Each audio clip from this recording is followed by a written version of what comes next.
Bonjour Jean-Marc. Bonjour Rose. Alors, nous sommes réunis aujourd'hui pour le protocole, l'investigation, pardon, numéro 304 avec la tyngriphasie, dont tu ne connais pas le sujet. Non. C'est le premier protocole et donc tu auras tu auras des questions qui sont imposées dans un premier temps et ensuite des questions libres en fonction de tes réponses. Ok. Et cette investigation est réalisée dans plusieurs pays en même temps et sera diffusée en même temps la semaine prochaine, mardi prochain, à la même heure pour toutes les investigations. Très bien. Alors, installe-toi confortablement. Un décompte de 5 à 1. Ouais, s'il te plaît. Alors, on y va.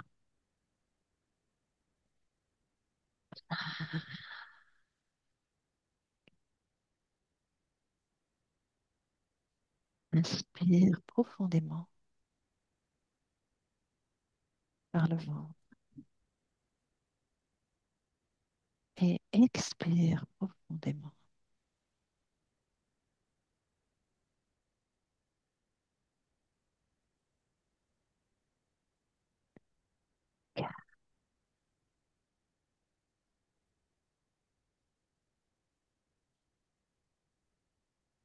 Ton corps devient de plus en plus lourd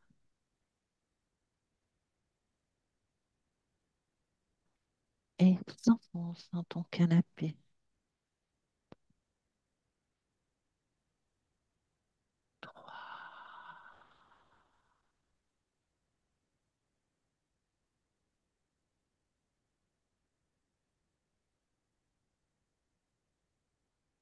La respiration est de plus en plus lente, calme et régulière.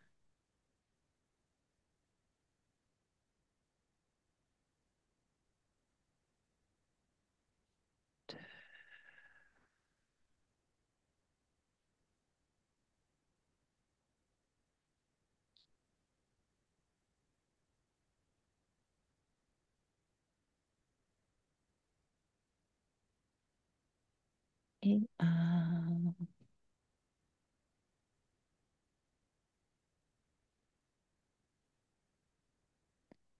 à mon 3, connecte-toi au mot Néphilim et dis-moi ce que tu perçois ou visualises. Un, 2, 3. J'ai une image d'un portrait, enfin, un visage gravé sur une pierre.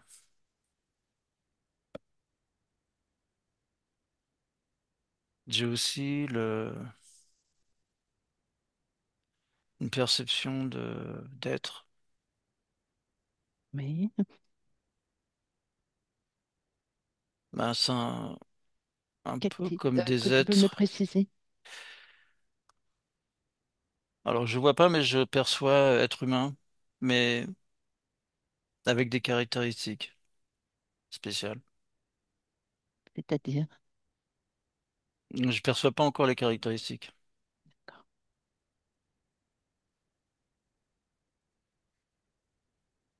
quoi d'autre pour le mot Néphilim? Hmm, j'ai une notion qui n'est pas. J'ai aussi des notions qui sont pas terrestres.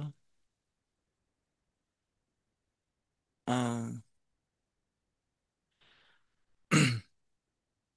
Oui, les caractéristiques,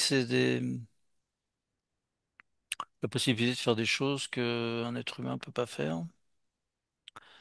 Euh, ouais, j'ai le mot d'afficher en grand, en tous les cas. Oui. Quel mot d'afficher en grand? Néphilim. Oui. Bon, pas plus pour En- l'instant. Entendez. Alors, deuxième question. Les Néphilim sont mentionnés dans plusieurs textes anciens. Observe de quel plan, dimension ou origine ils proviennent.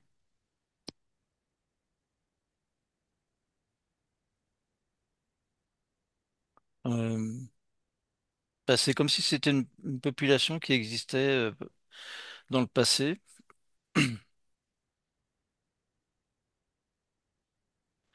et qui ont prospéré, mais qui ont laissé des traces. Ils ont marqué la civilisation humaine.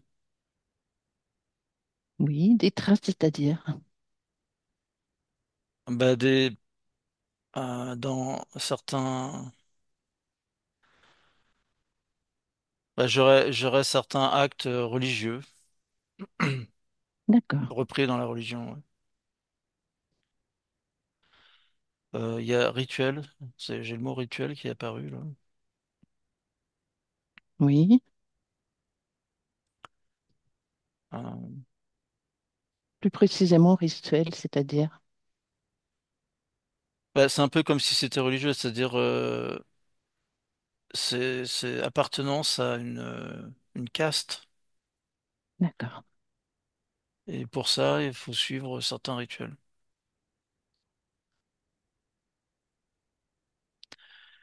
Mais bah, il y a de la recherche de connexion avec, bon, j'ai le mot au-delà, mais la recherche de connexion avec des interférences. Enfin, c'est comme ça que je le verrais plutôt que la version humaine. La version humaine dirait connexion avec l'au-delà et la version éthérique, c'est connexion avec des interférences. D'accord, très bien, je comprends.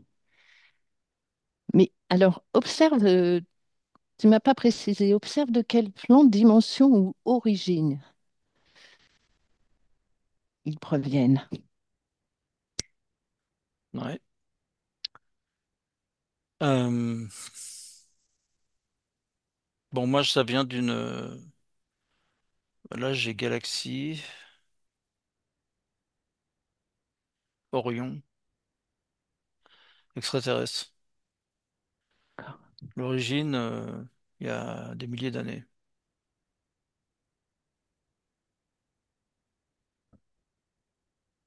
D'accord. Autre chose? Non. Ok. Les Néphilim avaient-ils un corps physique? Oui, non ou seulement en partie? Alors, j'ai deux informations. C'est la capacité, en fait, de changer de dimension. Donc, oui, bah, de ce que j'ai là, c'est on peut soit les voir, soit pas les voir, d'un point de vue physique. Soit les voir dans la matière, soit ils disparaissent de la matière. Donc, ils changent de dimension. Et quand ils changent de dimension, on les voit pas. C'est ça. Alors, quelles caractéristiques physiques, quand ils sont dans notre dimension, quelles caractéristiques physiques vois-tu ou perçois-tu? Décris-les-moi.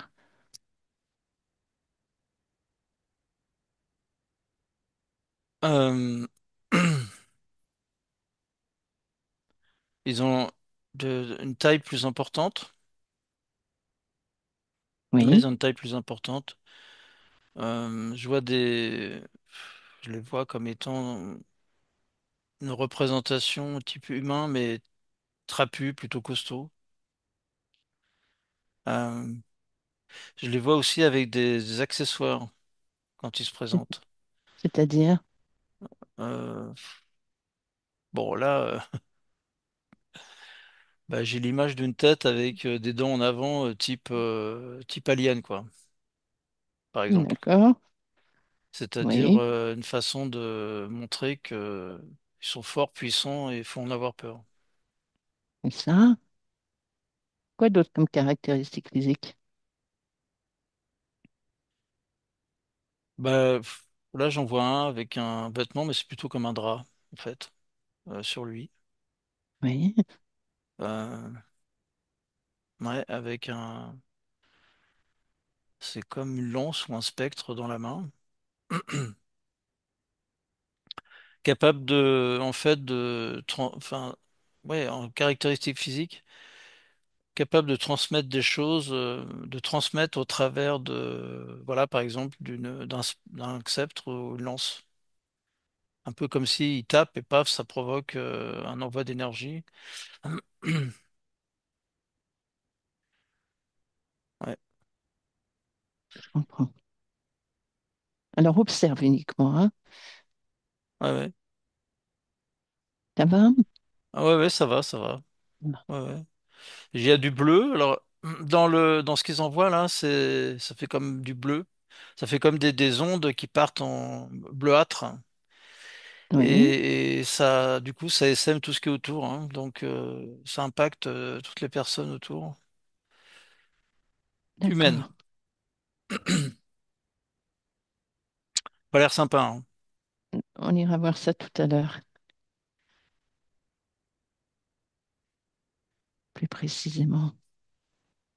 Alors, Mais qu'est-ce... bah, c'est Oui, typiquement là, parce que ouais, pourrait jouer dans un film, hein. d'accord. On y reviendra tout à l'heure. Question Hmm. suivante. Décode leur code génétique éthérique et décrit leur forme d'origine. À mon 3. 1, 2, 3. Euh, alors, il y a, c'est bizarre, j'ai un ADN. Ouais, c'est du Oui. reptilien parce que j'ai reçu comme information l'image d'un T-Rex. D'un quoi? D'un T-Rex, donc Oui. reptilien. Oui. C'est du reptilien et leur forme d'origine. Reptilien, 100% reptilien? Les Néphilim? Non, il y a aussi euh, je sais pas le mot, de l'eau, des D'amphibien? amphibiens, voilà, c'est ça. Ok. Combien de pourcentage reptilien? 80-60. Non, D'accord. 80-20. 80, enfin. Ouais. Et la forme sur leur planète. Ouais, bah c'est forme reptilien, mais avec des doigts palmés. Ouais, j'ai des doigts palmés ça fait comme des grenouilles. Hmm. Comme D'accord. des pattes de grenouille. D'accord. Question suivante. Y a-t-il un lien entre les Néphilim et la planète Terre dans un passé lointain? Dis-moi ce que tu perçois.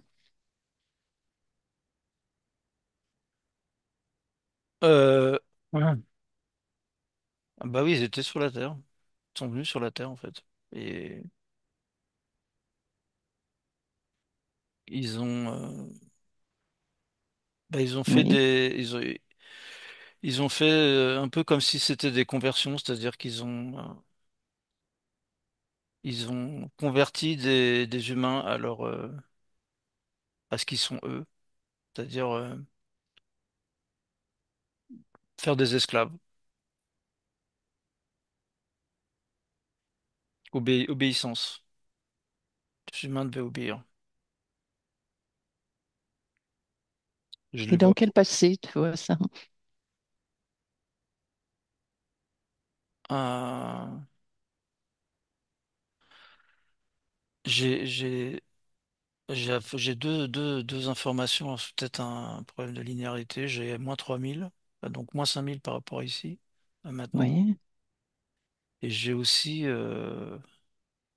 bien avant, dans 15 000 quelque chose comme ça, moins 15. d'accord. C'est-à-dire que c'était intéressant quand l'être humain était suffisamment développé, pas quand il était dans une forme trop préhistorique. C'est ça. Alors tu m'as dit donc ils ont fait des conversions, converti des humains, autre chose ils ont fait. Non, bah, il fallait les respecter, il fallait les honorer. C'est un peu, ils se présentaient un peu comme des dieux. Après, ils-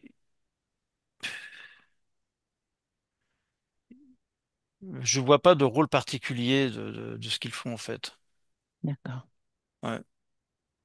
Ils sont entendu. vraiment là, quelque part, pour observer, voir, caractériser leur puissance, faire en sorte que comme on dit, on leur prête une adoration. Voilà. Alors justement, la question suivante est quel rôle ont-ils joué ou peuvent-ils avoir joué dans l'évolution de l'espèce humaine? C'est un peu comme si c'était initiateur des éléments religieux en fait. C'est-à-dire l'humain préhistorique n'avait pas forcément les prémices d'un aspect euh, prêter serment ou prêter allégeance à quelque chose.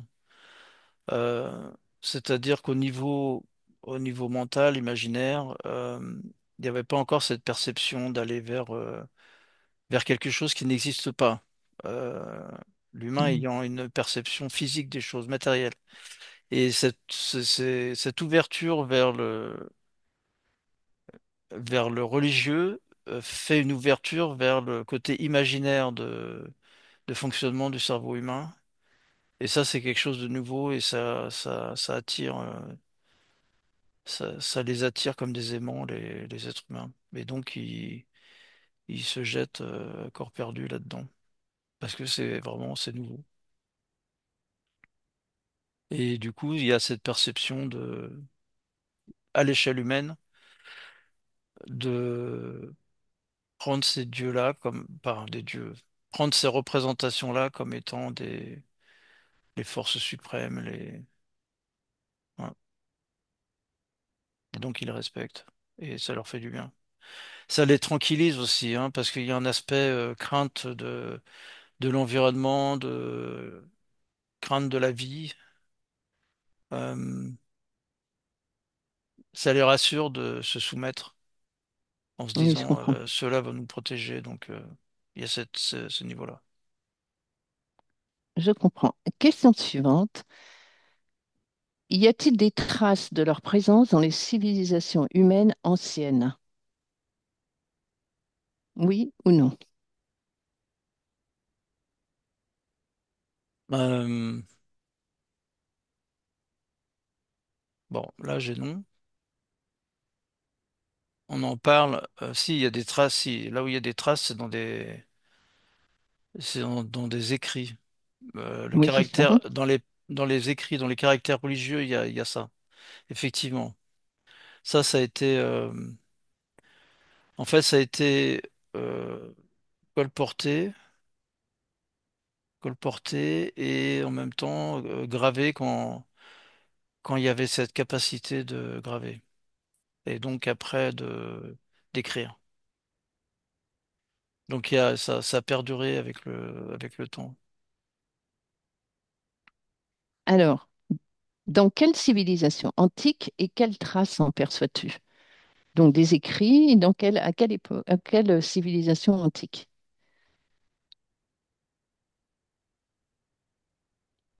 Ou à partir de Ouais, dans bah, quelle ça peut être à plusieurs, en pluriel. c'est un peu comme s'ils étaient intervenus partout où il y avait des rituels. Donc ça serait aussi bien amérindien que ça pourrait être chez les Incas, que ça peut être chez les Égyptiens, que ça peut être en Afrique. Euh, En fait, c'est un peu comme s'ils avaient couvert tout l'aspect religieux sur la Terre. Donc, ça peut être moins 2000, moins 3000, moins 5000, euh, même 500. Oui, Ouais, il y a deux époques, hein. Il y a une époque avec une représentation physique sur la Terre, une époque sans représentation physique. En fait, c'est comme si, au fur et à mesure de l'évolution de l'homme, on faisait plus appel à, dans le cadre de rituels, que d'avoir la présence physique d'un néphilim. mhm, je comprends. contrairement au début. C'est ça. Le but, c'était de démarrer ça et ensuite que, au travers des rituels, ils peuvent être appelés en fait. Et quand il y avait présence physique, représentation physique, c'était dans quelle civilisation antique on observe? Je suis à moins 12 000, donc moins 14 par rapport à maintenant. Mhm. Euh, Situé je dirais au Proche-Orient. Ce qu'on appelle nous le Proche-Orient. D'accord, Avant Sumer, d'accord, bien avant. Ah, j'ai aussi du côté de la Chine, mais plus tard. Oui, une espèce de propagation et plus tard sur la Chine, tout l'Asie en fait. C'est pas la Chine, c'est l'Asie de manière générale.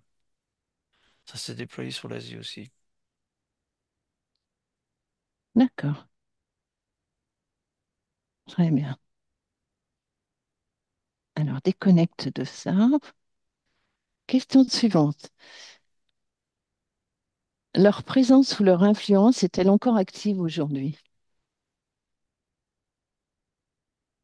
Oui, non, Oui, ou seulement en partie? oui, chez Oui, ceux qui continuent des rituels, oui. Ah oui, il y a des catégories de personnes qui appellent les néphilim, ouais, tout à fait. Et c'est un peu comme des sectes, en fait. Ils se connaissent entre eux.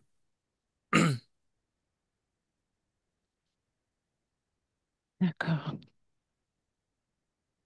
Ils ont, ils ont gardé cet aspect adoration. Voilà, c'est ça, il y a adoration. C'est, cet aspect-là est important de maintenir cette adoration aux néphilim.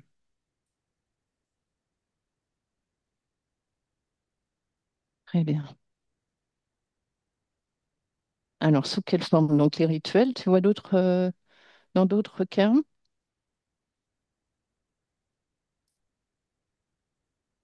Bah, là, ce que j'ai comme image, c'est rituel sacrificiel, hein.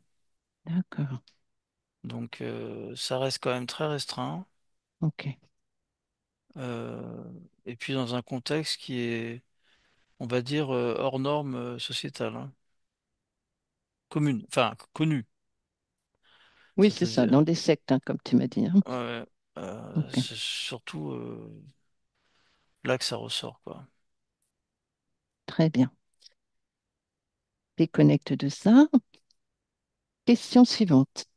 Les néphilim sont-ils liés à un projet spécifique, c'est-à-dire une intention commune ou une mission qui les unit? Que perçois-tu? Bah, une intention commune où, Une intention commune ou une mission qui les unit? bah, il y a quand même la mission de, oui, oui, si, il y a une mission de fond, hein, c'est de surtout pas disparaître, surtout rester présent. Et puis, il y a aussi la mission de, voilà, d'avoir des adeptes en fait, hein. Donc, grandir le nombre des adeptes. Ça, c'est bien. C'est important d'avoir de plus en plus d'adeptes. Donc, la mission, c'est de surtout pas disparaître et bien au contraire de continuer à grandir et que, quelles que soient les générations qui viennent, ils sont toujours là et ils se maintiennent et en plus, ils se développent. Et d'avoir des adeptes, c'est-à-dire des adeptes. Des Quel type personnes d'adeptes? qui vont continuer à rester dans cette adoration des néphilines, des néphilim, et qui vont faire les rituels qui vont bien. Ok, très bien. Dernière question fixe. Existe-t-il un lien ou une relation entre les néphilim et des espèces non humaines? On en avait déjà parlé un peu. Oui, bah oui, bien sûr. Oui, oui, hein. C'est un peu comme si c'était une certaine catégorie de reptiliens, on va dire. Voilà. Donc il y a, il y a effectivement, il y en a d'autres et ben, ils se rencontrent d'ailleurs, hein. Le nom Néphilim, c'est un nom humain, hein. Comment dire, c'est un nom et une représentation humaine. Parce que derrière, c'est pas du tout ce nom-là, hein. Bah, j'arriverai pas à le traduire, mais enfin l'exprimer, mais C'est ça. Alors d'ailleurs, on va passer aux questions libres. Quand tu me parles que c'est un nom humain, Néphilim, ça vient du mot hébreu Néphel ou Naphil. ah ouais, mais ça reste encore humain, ça. Dont la définition, une des définitions est ceux qui sont tombés. Qu'est-ce que tu perçois?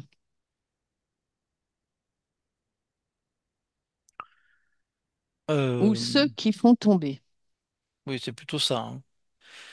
Parce que ceux qui sont tombés, non, je les vois pas tomber eux, mais par contre, je vois faire Mhm, tomber d'autres. C'est-à-dire, bah, en fait, tous ceux qui sont pas, c'est ancestral, hein. Donc, à cette époque-là, tous ceux qui étaient pas, tous ceux qui étaient plus ou moins qui côtoyaient ces Néphilim, qui étaient dans la mhm, matière, si jamais ils étaient en contact, il y a une obligation de devenir adepte. c'est ça. Et si t'es pas adepte, non seulement t'es rejeté, mais en plus c'est pas ce qui va suivre pour toi n'est pas forcément favorable. Voire Alors, même on peut te faire disparaître. d'accord. Alors, adepte de quel type? Adepte de quoi? De- Adepte Leur de secte, qu'est-ce qu'elle représentait ou leur religion? Ce que tu perçois. C'est le d'observer. bah en fait je vois j'ai cette vision de personnes qui font un rituel là et qui c'est un peu comme alors c'est une forme on va dire une forme de prière et Et ils sont là pour ils sont aussi là pour distribuer la bonne parole, donc faire répandre des idées. C'est un peu comme si ils étaient dans la partie, bon, il y a le bien et le mal, dans la partie du mal, quoi. Donc répandre quelque chose qui soit comme quelque chose de négatif. C'est ça. Alors, quelle est l'énergie que tu perçois justement, la Basse, fréquence? basse, basse, Oui, mais plus énergie basse. précisément, laquelle ou lesquelles? Énergie de peur, énergie de, ouais, c'est de la peur, c'est du vide, c'est euh, ouais, c'est la peur. La peur, c'est celle qui est la plus importante. Euh, et ouais, en plus, là, il y a en plus le fait de capter cette énergie. Voilà, c'est ça. Il y a, par le biais des adeptes, aller capter de l'énergie d'autres et créer comme un tissu. Alors là, c'est plus clair. Ça crée comme un tissu, comme une toile d'araignée, en fait, hein. C'est-à-dire que plus ils se répandent et plus ils touchent des gens et plus ils captent la fréquence basse. Et le message, c'est soit tu deviens adepte, soit tu nous vénères, soit tu disparais. D'accord? C'est l'un ou l'autre. Al- Donc il y a aussi le réflexe primaire, de survie qui joue un rôle D'accord, et qui fait que, bah, ils adhèrent. d'accord. Donc, tu m'as dit qu'il continue actuellement à notre époque à être présent au travers de rituels Ouais. euh, dans le but de générer quelle fréquence au Toujours la niveau même. mondial? toujours la même. Ouais, ouais, toujours la même fréquence basse, déséquilibre. Euh, ouais, bah aussi de la peur, hein. C'est-à-dire, ça influence aussi des caractéristiques, certaines caractéristiques humaines de déséquilibre mental, basculement. Déséquilibre mental, qu'est-ce que tu veux dire par là? Là, ce que j'ai comme perception, c'est Mhm. quelqu'un qui, on va dire, qui essaie d'esprit bascule d'un seul coup dans quelque chose d'incontrôlé. Donc, c'est une sorte de contrôle mental Ouais, ou on c'est pourrait dire encore ça autre comme chose? ça. Ouais, ouais, ouais.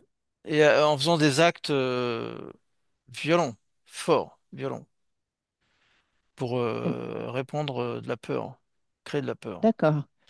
Par exemple, quel type d'acte violent restant que seulement observateur? Tuer quelqu'un Hum. de façon inconsidérée et de façon non réfléchie. Oui, voilà. Alors, tu veux dire, par exemple, que ce sont des actes qu'on entend des fois aux actualités, Oui, ce quelqu'un qui est dans type la rue, d'acte. il va mettre des coups de couteau, voilà. Mhm. Ok, d'accord, Ça en fait partie, hein. d'accord. Alors, déconnecte de cette image, Ouais, ce ressenti.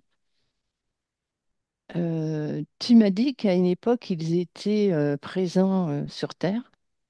ouais, au début. Tu peux me les décrire? Tu m'as dit qu'ils étaient grands, les pieds palmés. Quoi Ouais, c'est d'autre? ça, les pieds et les mains palmés, et plutôt, ils se présentaient plutôt comme s'ils avaient un casque avec des épines, enfin pas des épines, Oui, des pointes. oui. Euh, Ça fait un peu comme une représentation d'un casque en acier, avec des pointes.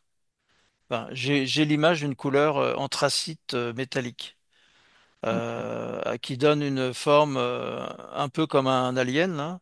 Enfin, je Mhm. veux dire avec très allongée en fait, avec des dents et avec comme si c'était une protection de guerrier, donc métallique aussi. Et ouais, c'est comme s'il y avait des protections en fait, hein, au niveau du corps et au niveau des jambes. D'accord. Et Et quelle taille ils grand, faisaient alors? 2 mètres Grand. 50, 3 mètres. Euh, oui, c'est ça. C'est parti de ce qu'on appelle des géants, on peut dire. Ouais, ouais, ouais. Et cette représentation-là était très effrayante en fait. Et c'était le but, hein, c'est pour imprimer. Ok, bien sûr.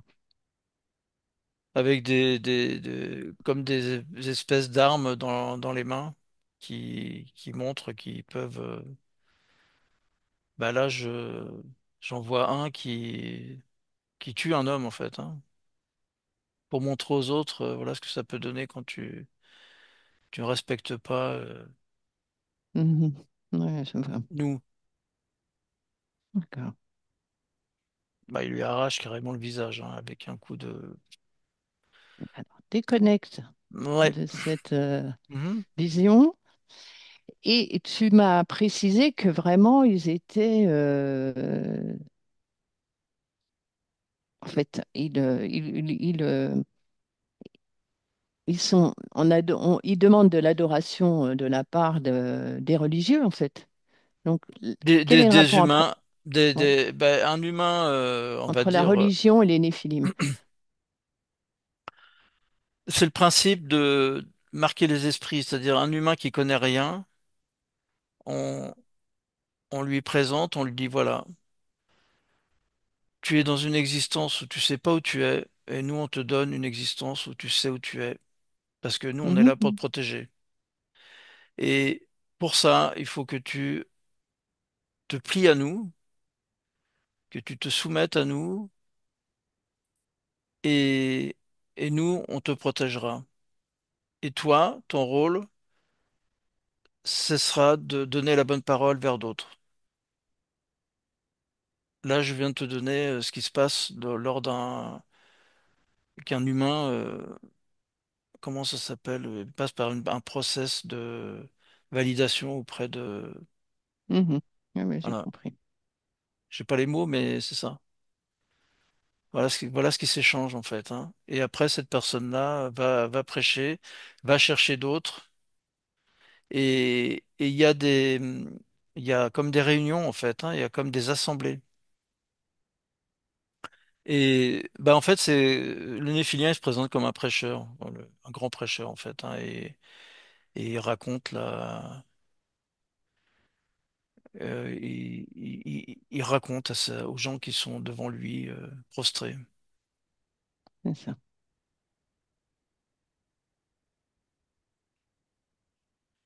C'est ça. Ouais.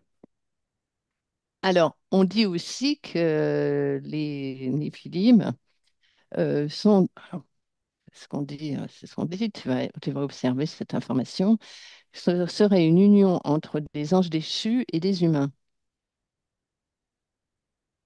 Serait, Ouais, suite à une union, ouais, c'est pas une union, serait ouais, ouais. Bah, bon, ange déchu, oui, ben, non. viendrait-il. C'est un mot humain, hein, Oui, voilà. Ouais. terrestre. Ouais. Oui, Donc, bien sûr. à Enfin, ange caractère déchu, tu religieux. peux le voir Voilà, d'une c'est autre ça. façon. Exactement. C'est plutôt la perception que j'ai. Donc, Ouais. oui, si on veut rentrer ça dans une religion, etc., on peut effectivement considérer que c'est des anges déchus. Mais Voilà. en fait, c'est fallait bien qu'on mette des mots sur quelque chose. Il y avait quand même une partie de gens qui étaient contre, hein, qui ont tout fait pour ne pas rentrer là-dedans. Et donc cette partie-là disait, ouais, enfin, à cette époque-là, disait que c'est le mal absolu en fait, hein. Mhm. Et ce mal absolu ne peut être que l'inverse de ce qu'on connaît nous, c'est-à-dire Et au niveau éthérique, si tu regardes, donc, ah bah au niveau éthérique, ça reste le le but c'est bien le captage de fréquences basses avec le fait de ça n'a rien à voir avec la notion d'ange, hein, ah ouais, c'est c'est clair. Mais au niveau éthérique, donc, ce sont tu les vois en tant que reptiliens, ouais ouais ouais en tant que hein? reptilien, ouais ouais, ouais, tout à fait. Quel type Ah de ouais. reptilien, quelle espèce? Ah bah je les vois type un peu comme des ouais un peu comme des T-Rex. Alors, décris-moi des T-Rex pour ceux qui ne savent pas. Bah en fait ça a deux grosses pattes, c'est sur des c'est sur les pattes arrière, grosses Oui, pattes, petites pattes à l'avant. oui, Donc il repose sur ses pattes donc debout. Et au niveau de la tête, ça fait une grosse tête un peu arrondie avec une grande mâchoire. Donc ça fait quelque chose comme ça, quoi. d'accord, ouais, ouais, c'est ça. Voilà. Avec là, avec des dents, des yeux, une peau relativement cailleuse, mais pas trop, grande queue. Ok, Voilà, c'est comme ça que je le vois. Et donc les pattes sont palmoïdes ou palmioïdes, enfin, oui, palmées, hein, les pieds admis, aussi, ouais. Ouais. d'accord, Et bon, pour nous, ils sont pas beaux à voir. c'est clair. Je vois des yeux rouges d'ailleurs. Ah oui, alors que les sourcils, ils font un truc comme, enfin, au-dessus, là, les orbites, ça fait ça, là. Ça fait un peu comme quelque chose de Proéminent? très, ouais, proéminent, voilà, c'est ça. Avec des yeux rouges et c'est très, c'est pour mon, ça donne l'impression, de vouloir terrifier, en fait. Ça pourrait faire un peu comme, les proéminences de dragons. Oui, ok, Mais d'accord, c'est pas des dragons, hein. Je vois pas des dragons là, hein. C'est vraiment ça, hein. d'accord, Donc ok. c'est pas possible de se présenter comme ça en tant qu'humain. Quoique, C'est ça. euh, Et en tant qu'humain, tu m'as dit qu'il se présentait comment déjà? Donc sous très forme grand, 3 mètres. ouais, sous forme de comme des guerriers, guerriers du mal. Voilà, c'est ça, avec des des grands pics là ici qui Oui, peuvent ressortir avec un casque qui descend comme ça, avec ça donne l'impression d'une mâchoire. Mais tout ça métallique. C'est oui, très très métallique, très. avec plein d'arêtes en fait. Voilà, c'est ça, plein d'arêtes, hein. Il y a plein d'arêtes un peu partout. D'accord. C'est pour montrer que bah, rien que s'il prend quelqu'un, il le met contre soi, un humain, il est tué, quoi, direct, Mm. Ok, avec ce genre de choses. d'accord. Donc, euh, donc c'est pas des anges, hein, ni déchus d'ailleurs. C'est ça. Voilà. Mais on les a pour l'humain, et comme c'est une certaine prise de connaissance on va dire, du côté religieux, spirituel, ils l'ont plaqué, enfin, ils l'ont enregistré comme tel, et ils ont fait passer cette information comme telle, et ils ont fini par écrire, en fait, autour de ça. C'est ça. Bon, pour certains, c'est l'incarnation du mal, pour ceux qui voient les choses comme ça. Alors, tu m'as parlé aussi tout à l'heure de qu'il portait un spectre dans la main, Ouais. et qui avait un impact, envoyait une énergie qui avait un impact sur l'humain. Peux-tu préciser ce spectre? Mais que perçois-tu au niveau énergétique? Bah, en fait, c'est comme ouais, je dirais que c'est comme un matériel électromagnétique qui a pour rôle d'envoyer une onde. Oui, Et cette onde, bah, suivant la puissance, ça peut détruire carrément la personne, volatiliser. Ou alors ça lui provoque des chamboulements internes forts. C'est pour marquer c'est moi, je suis puissant et je vous montre comment je suis puissant. Et avec ça, d'accord. voilà, je crois qu'il y a des notions dans certains cas, pour montrer ils ont des pouvoirs absolus, ils ont fait comme ce qu'on appelle des miracles, c'est-à-dire Mhm.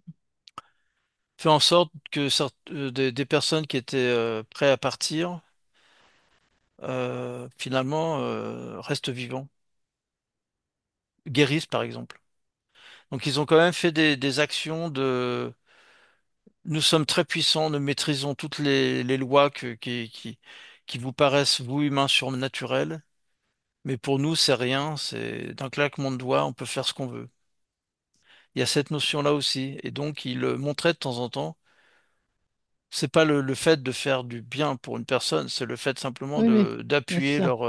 leur pouvoir de façon à ce que le niveau d'acceptation soit maximum, Et personne ne les rejette. c'est ça, mais ça, c'était à quelle époque? Parce que si c'est Il y a actuellement, des milliers non. d'années. D'accord, d'accord. Ouais, Et quand c'était au début ça. ils étaient visibles, quand C'est ils quand ils étaient étaient sur Terre? visibles. Quand ils Ok, étaient sur Terre, visibles, ouais. ok, Sous la forme acceptable, on va dire. c'est ça. Et comme des Terrifiante, mais dieux, donc. acceptable.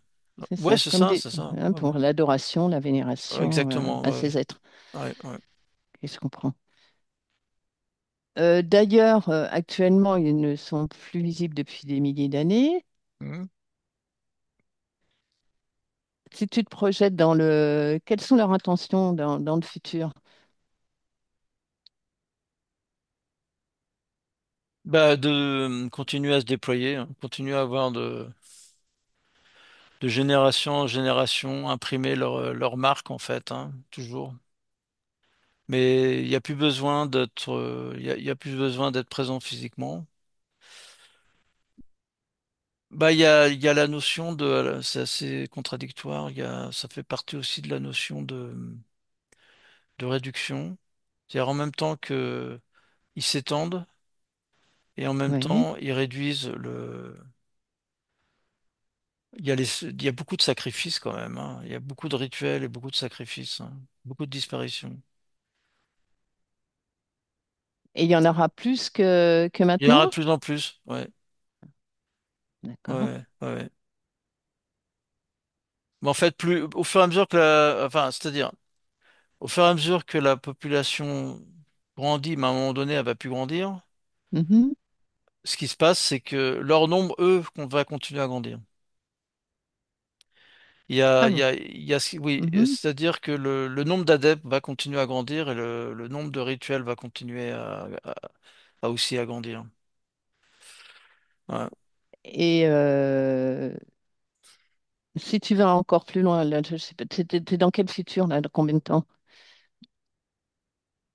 D'ici 50 ans. C'est 50 ans, et si tu vas d'ici 200 ans? Il y a, en fait, alors D'accord. c'est connu. Il y a, alors il y a quand Qu'est-ce que même, tu veux dire par c'est connu? c'est compliqué parce que aujourd'hui, aujourd'hui c'est connu et mais c'est quelque part, Connu sans être connu, c'est... on laisse faire en fait. Voilà, D'accord. j'ai cette notion-là, c'est que c'est connu mais on laisse faire parce que ça touche à la fois ça touche par peur des choses qu'on veut pas, surtout pas approcher, et d'autres, on est d'accord avec ça et donc on l'accepte, mais on sait qu'il faut pas en parler. La différence dans 200 ans, c'est que le niveau d'acceptation, il est beaucoup moins fort.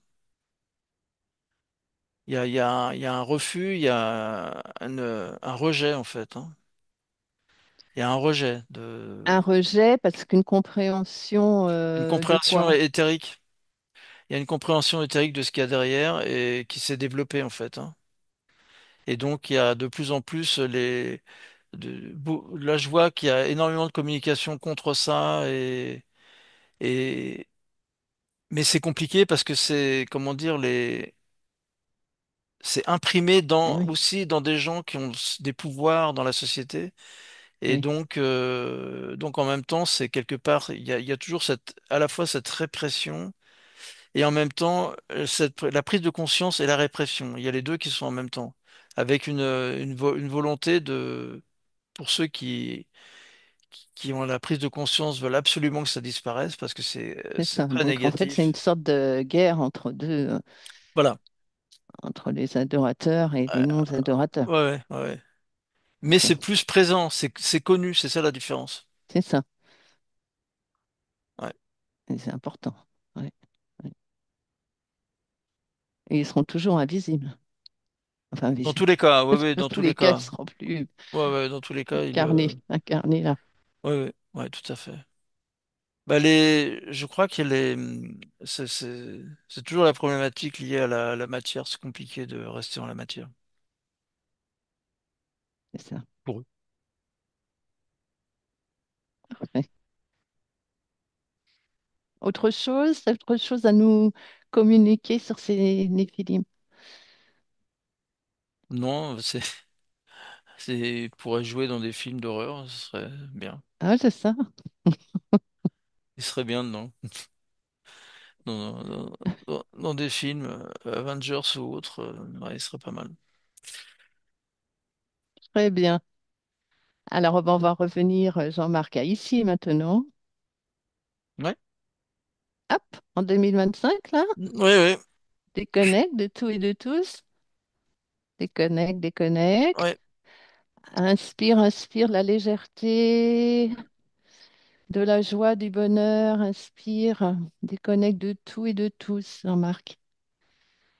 Ça y est. Inspire de ta fréquence. Ça va? Ouais, De la c'est bien. bonne fréquence. Oui. Parfait. Eh bien, merci, Jean-Marc. Ah, c'est ça l'image. Ouais. Voilà, J'avais pas les tu ailes, hein. vois, regarde-les. Oui, c'est ça. Bon, oui, ça, c'est parce que Ah, par contre, c'était ça, hein. Voilà, c'est ça, ouais. C'est comme ça que je les voyais. Ah, je voyais pas les grandes antennes, là. Je voyais plutôt des clics, comme ça. Tlong, tlong. oui, oui, Oui. oui. Tu voyais pas les cornes, là, que c'est des Non, il n'y cornes. avait pas de cornes pour moi, mais c'est la gueule ouais, c'est ça, Ouais, c'est c'est un peu ça, la par façon rapport à dont ce que ça. tu m'as dit, la taille et tout. Ouais, ouais, des Ah, c'est gentils, drôle. quoi, hein. Je les connaissais pas, ces braves gens, hein. Ah, faut que je regarde de plus près. À Ah, la bientôt, vache. Jean-Marc. À bientôt. Benvenuto a questo nuovo video di Disclosures. Oggi parliamo della cosiddetta sessione di ipnosi investigativa. In realtà non esiste una sessione di ipnosi investigativa. Non che non si possa fare investigazione di ipnosi, però è che non esiste una sola sessione di ipnosi per dire si è fatta investigazione, per prendere quell'informazione come buona. Perché? Sappiamo intanto che l'informazione che arriva in ipnosi è molto contaminata. La percentuale di inquinamento dell'informazione è altissima. Pensate a questa informazione che viaggia per tantissime dimensioni, attraversa densità, passa per coscienze che volontariamente o involontariamente possono distorcerla.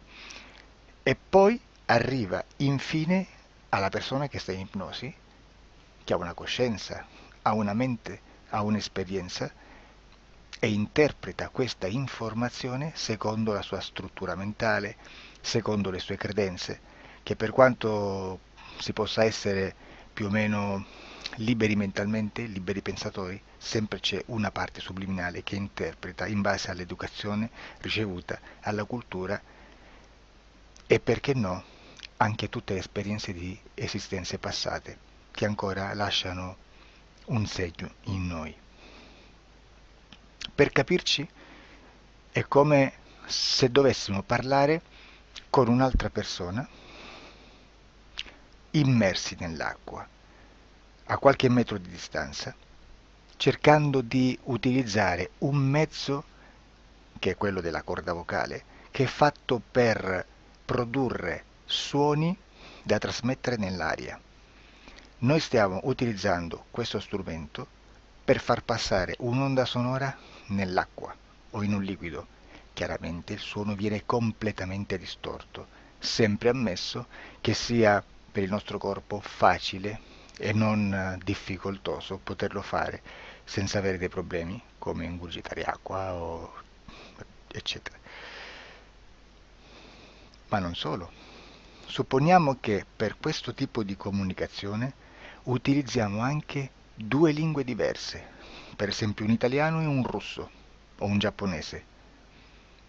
Per quanto possiamo anche interpretare il labiale, non possiamo capire quello che ci sta dicendo, perché la lingua è diversa. La lingua, diciamo, da dove parte l'informazione a dove arriva è completamente diversa, il codice, il linguaggio è diverso, ma possiamo anche cercare di capirci attraverso i gesti, attraverso le espressioni facciali. Per quanto sia ipoteticamente facile poterlo fare sott'acqua, però non dobbiamo dimenticare che l'acqua non è l'aria e può distorcere l'immagine, ma non solo. Dobbiamo anche pensare che l'altra persona, che parla un'altra lingua, che viene da un'altra cultura, potrebbe interpretare i segnali che noi interpretiamo come X in Y. Per noi un sì è abbassare la testa dall'alto verso il basso, per esempio, sì, e il no da sinistra verso destra, no. In alcuni paesi orientali, come le Filippine credo o qualcun altro, utilizzano esattamente gli stessi segni, ma al contrario. No, sì. Immaginate due persone di queste due culture che stanno cercando di comunicare in maniera così difficoltosa e alla fine non gli rimane altro che interpretare il linguaggio corporale. Sì, che per l'altro invece no. Cosa voglio dire con questo esempio estremo? Che l'informazione da dove parte a dove arriva viene completamente deformata. Non sappiamo esattamente quale percentuale perché ogni situazione è a sé stante, però la percentuale di inquinamento, di distorsione, di contaminazione di questa informazione è assolutamente alto. Quindi fare una sessione investigativa, mettere una persona in ipnosi e chiedere di Tizio Caio Sempronio di una situazione o chiedere certi dati è assolutamente controproducente, è assolutamente inutile. Quindi vi chiederete cosa fate allora voi quando fate ipnosi, quando fate delle domande, quando cercate delle risposte e con queste informazioni che vi arrivano lavorate sulla situazione esoterica del cliente. Beh, non facciamo altro che recuperare questa informazione solamente per arrivare al problema del cliente e poi lavorarci. Quindi il valore dell'informazione non è quello di un'istruzione, quello di memorizzare dei dati e di prenderli per buoni, ma è un veicolo di movimento, di trasporto verso la causa del problema per poi lavorarci. Quindi lo scopo di questo tipo di informazione che si prende dalla singola sessione è completamente un altro. Come si fa quindi? Investigazione in ipnosi. Il lavoro non è semplice, il lavoro è lungo, difficoltoso, stancante. È necessario farlo anche in squadra perché bisogna moltiplicare il numero di sessioni da fare e una sola persona potrebbe farlo soltanto in un tempo estremamente largo. Noi abbiamo delle informazioni che prendiamo ormai per buone, ci lavoriamo, danno dei risultati e quindi per noi sono buone. E come abbiamo fatto ad avere queste informazioni? Per esempio, come facciamo a sapere che un extraterrestre chiamato il cosiddetto grigio è più o meno alto X, poi ci sono magari quelli anche un po' più alti, ma hanno un corpo strano, hanno una pelle grigio-verde, hanno degli occhi grandi a mandorla, neri, senza una pupilla visibile, non hanno quasi bocca né naso né orecchie, hanno soltanto delle fessure, non hanno organi genitali, hanno degli arti molto più lunghi rispetto alla proporzione che potrebbe avere il corpo umano e di solito hanno meno dita delle 5 del corpo umano, eccetera, eccetera, eccetera. O se no prendiamo un altro tipo di essere che possiamo incontrare in ipnosi, come facciamo a dire che hanno delle somiglianze con i rettili, gli animali rettili terrestri o gli invertebrati, gli insetti terrestri? Perché? Perché siamo sicuri di questa informazione e ci lavoriamo e quando ci arriva la prendiamo già per buona, nonostante sia anch'essa contaminata. Perché queste informazioni sono arrivate da tantissime sessioni, fatte da tantissime persone, con tantissime altre persone sotto ipnosi e che nel contesto di tutto il lavoro gli uni non sapevano degli altri. Questo dato può essere più o meno rilevante, sempre c'è contaminazione e quindi possiamo prendere per buono anche un gruppo di lavoro dove l'uno possa sapere dell'altro.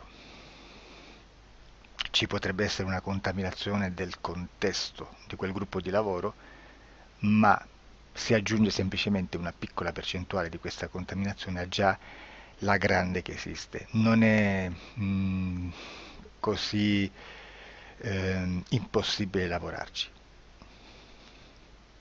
Da tutte queste sessioni, da questo grande numero di sessioni, migliaia, diciamo migliaia, noi prendiamo solamente quell'informazione che è uguale a tutte, che è in comune a tutte, o a quasi, perché magari qualcuna ci potrebbe essere niente in comune per una fortissima contaminazione, perché no? Ma dobbiamo prendere una stragrande maggioranza, proporzionalmente abnorme rispetto a quello che potrebbe essere un minimo di scartabile,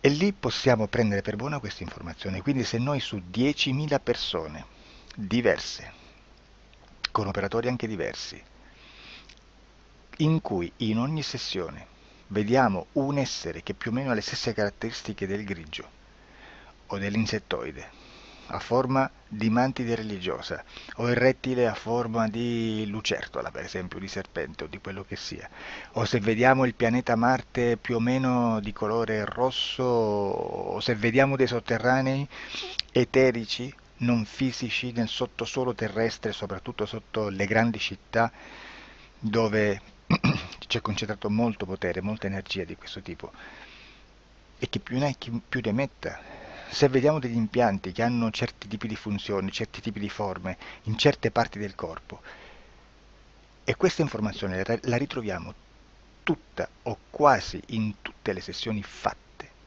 eseguite, realizzate da tanti anni a questa parte, significa che quella è una informazione affidabile.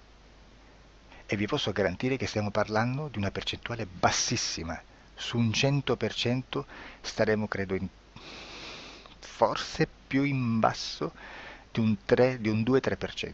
Immaginate tutto il resto è spazzatura, è informazione spazzatura. Sì, spazzatura.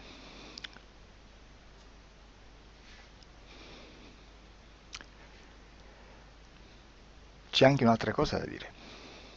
Supponiamo che un operatore faccia un'ipnosi e voglia andare a vedere cosa fa Tizio, cosa fa Caio, cosa fa Sempronio. Arrivano delle informazioni e si dice che Tizio è biondo, Caio è zoppo e Sempronio è uno sportivo. Intanto già abbiamo detto che una sessione soltanto non serve, d'accordo? Ma poi c'è da dire che una coscienza, un essere, in ambiente subliminale, la sua parte subliminale potrebbe non dare autorizzazione a questa fuoriuscita di informazioni. Mi potreste dire, e allora tu quando chiedi agli esseri cosa fanno, cosa non fanno? Beh, intanto la prendo sempre con le pinze perché abbiamo sempre detto che tutto è molto contaminato e mi serve solo per dirigermi da una parte. Ma c'è anche da dire che se un essere interferisce con l'altro, ha aperto un canale di comunicazione a cui non può ovviare, a meno che non lo recida, non lo annulli. Quindi quando io faccio la domanda a un essere, se lo faccio attraverso l'interferito, mi arriva l'informazione per un canale aperto che sottostà alla volontà dell'interferito. Sulla volontà dell'interferito parleremo in un prossimo video disclosures. Però, se io voglio fare un'investigazione sopra Tizio, Caio e Sempronio che non hanno nessun collegamento, nessuna interazione e nessuna interferenza con il soggetto con cui io sto realizzando l'ipnosi, non è detto che mi arrivi questa informazione. Assolutamente. Potrebbe esserci completamente un muro. Come potrebbe esserci informazioni perché quell'altra parte potrebbe autorizzare comunque. Ma non è detto. E comunque quando ci arrivano informazioni, in una situazione di non interferenza o non interazione, non possiamo sapere esattamente se sono informazioni che ha autorizzato la parte subliminale dell'altra persona o dell'altro essere, o qualche altro essere, qualche altra entità furba, approfitta della situazione, osserva quello che sta succedendo, si mette in mezzo, si fa passare per l'altro e dà informazioni, ovviamente distorte, prima perché non è detto che debba conoscerle, e anche se fosse potrebbe manipolarle a sua volontà e a suo vantaggio. E quindi immaginate che situazione ridicola ci si viene a trovare, in quale situazione ridicola ci si viene a trovare in questi casi. Da qui si vede quando un operatore riesce a utilizzare l'informazione in ipnosi come per lavorare su un soggetto. Da qui l'osservatore attento delle sessioni di ipnosi riesce a capire se quell'ipnosi è un'ipnosi affidabile, un'ipnosi con un livello di informazione certa, con una alta percentuale di informazione certa. Non vi nascondo che in futuro potrei anche impostare un lavoro per decifrare che livello di certezza di informazione c'è in un'ipnosi, analizzandola e spiegando il perché, spiegando i meccanismi di analisi di un'informazione in ipnosi, che poi anche è molto istintivo. Supponiate che supponiamo che dobbiamo cercare un'informazione su internet, per esempio un fatto di cronaca. Voi preferite mettervi su un sito ufficiale? A caso. L'ANSA in Italia, ADN Kronos, qualche telegiornale che per quanto possano manipolare l'informazione ad alti livelli, comunque possiamo dare affidabile la fonte dell'informazione che viene trasmessa. Non possono trasmettere una bufala sicuramente. Verrà sicuramente manipolata ad altri livelli. Ne parleremo in altri video, ma a livello base la fonte è certa. Sicuramente non andrete a cercare questa informazione sul primo sito, il primo blog che vi passa davanti e magari c'ha 4 followers.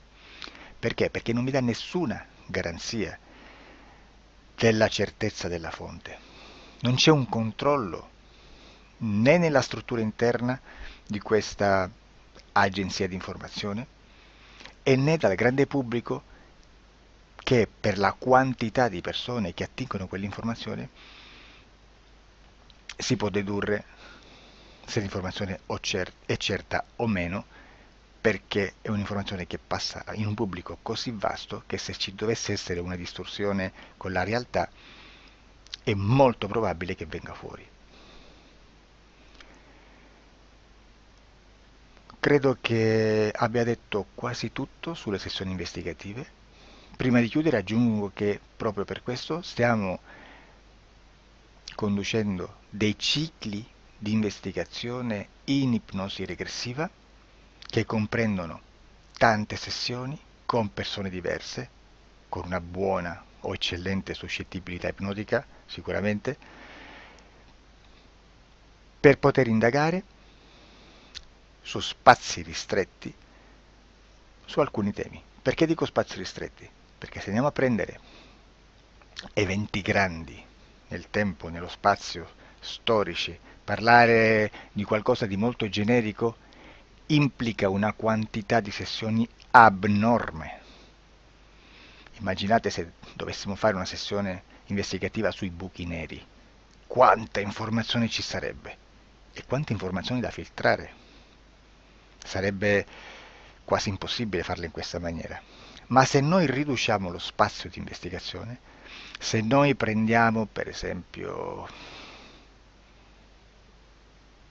investighiamo sulla pedofilia nella Chiesa Cattolica, ecco, se già restringiamo il campo d'azione, è molto più facile che possiamo attingere informazioni affidabili, presuntamente affidabili, con un numero di sessioni sicuramente alte, ma ridotte rispetto ad altri tipi di sessioni molto più generiche, su temi molto più generici. Quindi per fare anche delle investigazioni su temi molto generici bisogna suddividerli in temi, in dettagli, per poi alla fine, quando tutta l'informazione è stata filtrata ed è stata dedotta l'informazione comune, si possono mettere insieme per cominciare a costruire il quadro, mettere insieme tutti i puzzles. Questo è il vero senso dell'informazione in ipnosi, quando si fa ipnosi investigativa. La sessione per risolvere una problematica, un problema, con una presunta origine esoterica di un cliente, di una persona, è un'altra cosa, sono altri metodi, altre tecniche e l'informazione si usa in un'altra maniera, ha un altro scopo. Grazie, ci vediamo al prossimo video. Disclosure. Ciao.